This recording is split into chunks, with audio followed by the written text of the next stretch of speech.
श्रवण भैया? कब से जिद कर रहा था कि श्रवण भैया से मिलना है। अब तुम्हें देख के इसकी स्माइल देखो। श्रवण बेटा, तुम थोड़ी देर बैठ के इसके साथ गप्पे शप्पे मार सकता हूँ? बिल्कुल आंटी। ओए चैंप, कैसा है? बिल्कुल बढ़िया। कंचन बेटा, श्रवण के लिए चाय बना के लाओ।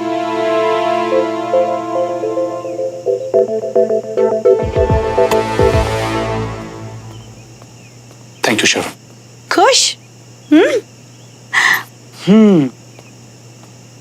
देख यार वीर, बात है ऐसी, मुझे ना मेरे फाइटर दोस्त बीमार बिल्कुल पसंद नहीं है, क्योंकि तू और मैं, हम लोग ना बहादुर टाइप लोग हैं, समझा?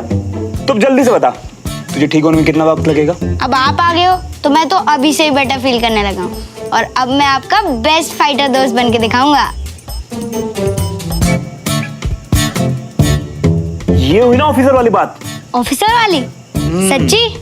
वैसे तेरा प्लान क्या है? आर्मी? एयरफोर्स? अरे वाह। वैसे तुझे पता है, जब मैं तेरी उम्र का था ना, और जब मैं बीमार पड़ता था, तो मेरे पापा मुझसे क्या कहते थे? क्या? बीमारी।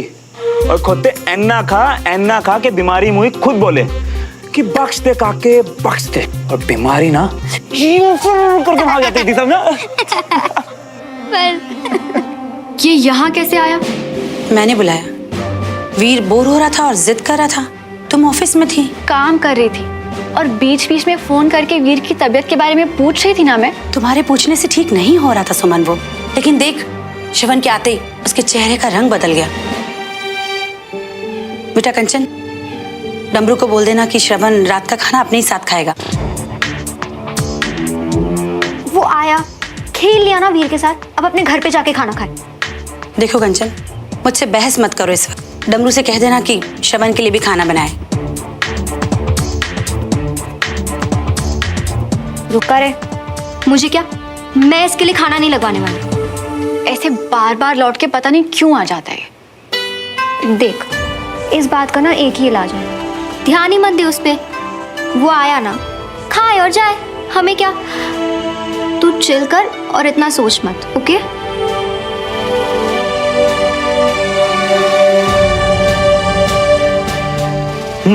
तो फिर मैंने उसे बोला धक्का मार, उसने धक्का मारा, कुछ नहीं हुआ। मैंने बोला जोर से धक्का मार, उसने जोर से धक्का मारा और गाड़ी अचानक से आगे गई और धम से कीचड़ में गिरा। और पता है ऐसा क्यों हुआ? क्यों? क्योंकि मैंने ब्रेक दबाई हुई थी।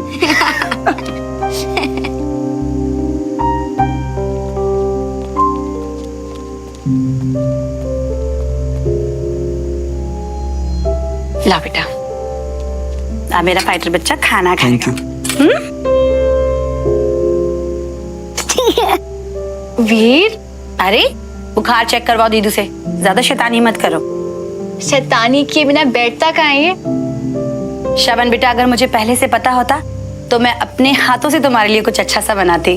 नहीं आंटी, बिल्कुल ठीक है, कोई प्रॉब्लम नहीं। चाची, बुखार अब भी कम नहीं हुआ, मुझे निमोनिया लग रहा है। निमोनिया? बेटा पानी लो, पानी पियो। चाची, आज क्या सब्जी बनी है? मशरूम की।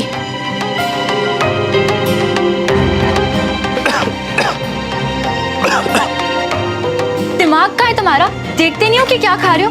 तुम्हें मशरूम से एलर्जी है श्रवण, याद है कि वो भी भूल गए हो? श्रवण को मशरूम से एलर्जी है। बेटा सॉरी बेटा, मुझे बिल्कुल भी एलर्जी के बारे में पता नहीं था, नहीं तो। चाची, मैं दवाई लेके आती हूँ।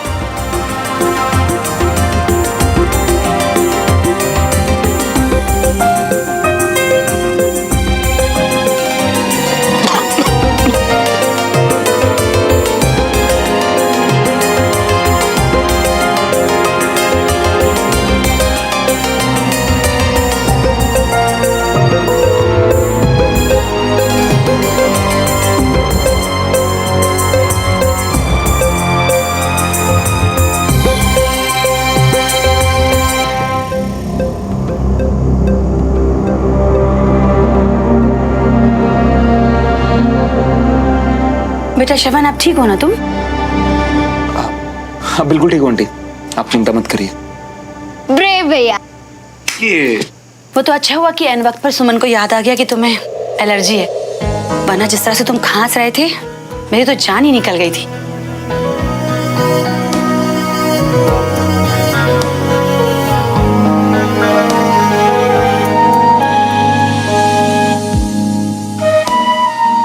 डमरू, ये सब ले जाओ और श्रवण के लिए कुछ अच्छा बनाओ।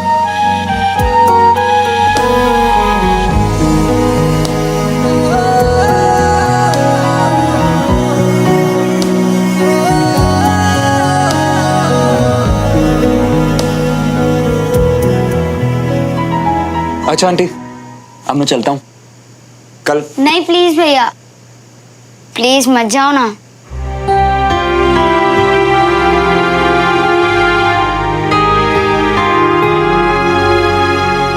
मैं जितनी भी कोशिश करूँ ना इसे सिंपल बनाने का, मेरी लाइफ पता नहीं कैसे अपने आप उतनी कॉम्प्लिकेटेड हो जाती। आज तो दोनों ने सोना नहीं है। अच्छा सुन, वीर बहुत जिद कर रहा था तो मैंने श्रवण को कह दिया है कि आज वो यहीं रुक जाए। मम्मी चाची, हम लोग हैं ना वीर का ध्यान रखने के लिए, और आप ऐसे बाहर वालों को क्यों बोल रहे हो कि सुमन बेटा, वीर उस दोस्त के साथ खुश है, अच्छा महसूस कर रहा है। पर मम्मी कंचन फिर से बहस। अच्छा सुनो, तुम दोनों में से कोई भी एक है ना, सोने से पहले श्रवण को तकिया और कंबल दे देना, ठीक है? भूलना नहीं। Good night.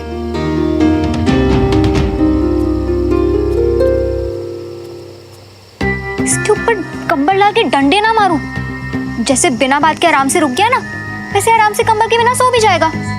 और अगर नहीं सोया तो मेरी बला से, और तुझे अगर मुझसे तो कोई उम्मीद ना ही करे तो बेटर है। कुछ नहीं देने वाली मैं।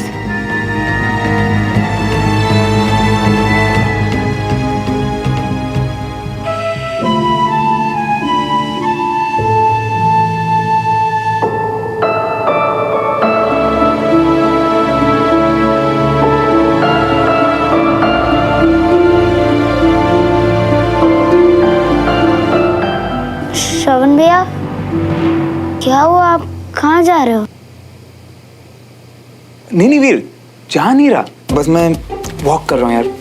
अच्छी नींद आती है ना, तू सो जा ना, जल्दी ठीक नहीं हो ना। लेकिन आप कहीं जाना मत, ओके? बिल्कुल नहीं जाऊंगा, तू रेस्ट कर।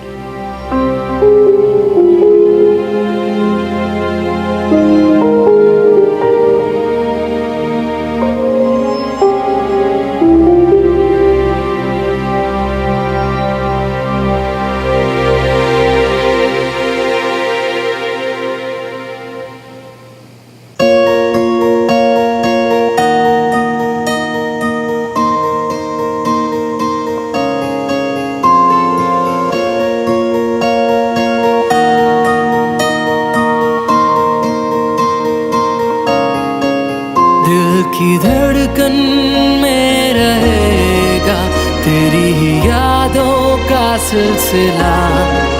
हर एक लम्हा बयां करेगा मेरी वफा की दास्तां।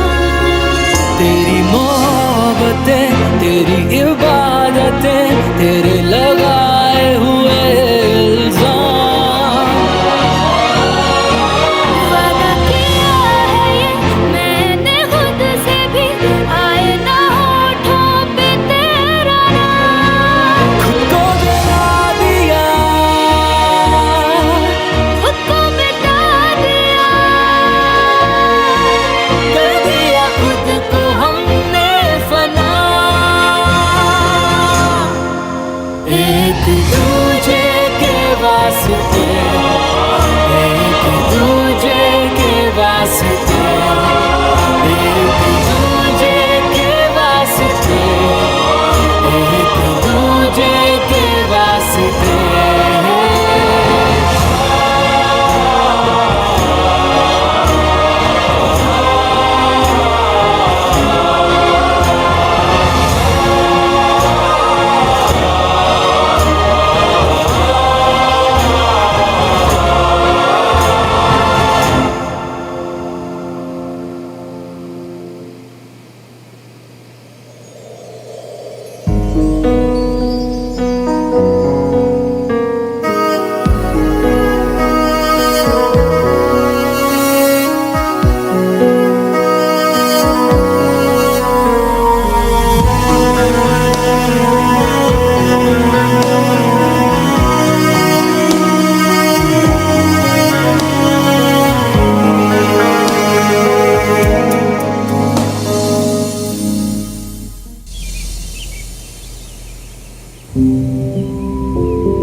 बुखार कम है। शाबाश वीर। वो तो इसलिए क्योंकि कल श्रवण भैया आ गए थे और वो पूरा दिन मेरे साथ रहे। इन्होंने कहा था कि मुझे फाइटर की तरह जल्दी से ठीक होना है ना भैया?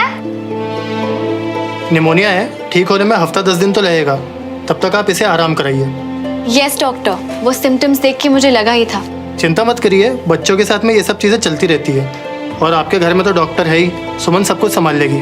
ओके चलिए अब मैं चलता हूँ। मैं भी दुकान की तरफ जा रहा हूँ, रास्ते में मैं आपको छोड़ देता हूँ। जब तक मैं कार निकालता हूँ आप आइए। ओके वीर, अब तुम्हें कंप्लीट रेस्ट करना है, ठीक है?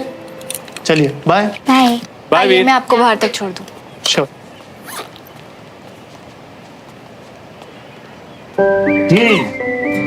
तो अब बता मेरा चैंप कैसा है? एकदम फिट कैप्टन। ये हुई ना बात। श्रवण बेटा, तुम्हें सोने में तकलीफ तो नहीं हुई ना? बाद में मुझे लगा कि मैं तुम्हारे लिए कुछ कर नहीं पाई, बस तकिया और कंबल ही भिजवा पाई थी। नहीं आंटी, कोई प्रॉब्लम नहीं हुई, सब कुछ मिल गया था। श्रवण भैया, आपने डॉक्टर अंकल की बात सुनी ना? मुझे पूरा 1 वीक रेस्ट करना है। इसका मतलब है कि आपको भी 1 वीक मेरे साथ ही रहना होगा, तभी तो मैं जल्दी ठीक हो पाऊंगा। वीर, सबको अपना अपना काम करना होता है, ऐसे किसी के भी घर पे जाके रुक नहीं सकते हैं, इसलिए जिद मत करो। ओए वीर, तेरे कहने पे कल मैं आया ना, है ना? अब सच में पॉसिबल नहीं होगा आगे यार, प्लीज मेरी बात समझ। श्रवण बेटा, मैं तुमसे जबरदस्ती तो नहीं कर सकती, लेकिन देखो कोशिश करके। अब तुमने खुद ही देखा होगा कि तुम्हारे आने पर वीर अच्छा महसूस कर रहा है।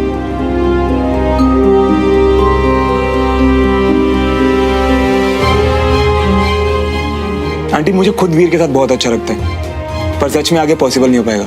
वो क्या है ना, मुझे घर शिफ्ट करना है एंड कल मेरे नए ओनर आ जाएंगे, और मुझे कहाँ शिफ्ट करना है ये तो अभी मुझे खुद नहीं पता। हो, आपने अभी तक घर नहीं ढूंढा? एक्चुअली आंटी मुझे यहाँ इतने दिन रुकना ही नहीं था, वो तो बस ये चोट की वजह से यहाँ रुकना पड़ा। फिलहाल अभी किसी होटल में शिफ्ट कर रहा हूँ जो कि यहाँ से दूर है। तो बेटा, तुम्हें दूर जाने की जरूरत ही क्या है? देखो, तुम रेंट पर घर ढूंढ रहे हो जो तुम्हें नहीं मिल रहा, और हम किराएदार ढूंढ रहे हैं जो हमें नहीं मिल रहा। तो तुम यहाँ शिफ्ट हो जाओ ना, क्या लगेगा, है ना वीर? 1 मिनट चाची, इसकी कोई जरूरत नहीं है। वीर कल मिला इनसे और अब बस जिद कर रहे हैं, इसलिए आप।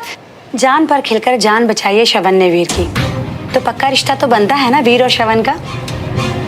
यस भैया, ये बेस्ट आइडिया है। पर हम तो किराएदार ढूंढ ही नहीं रहे ना।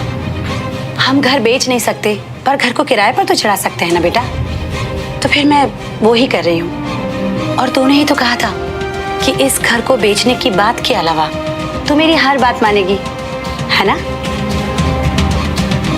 चाची, मेरे हिस्से का आप और कुछ भी ले लीजिए, इसके अलावा मैं आपकी हर बात मानने के लिए तैयार हूँ। बस ये घर नहीं बिकेगा।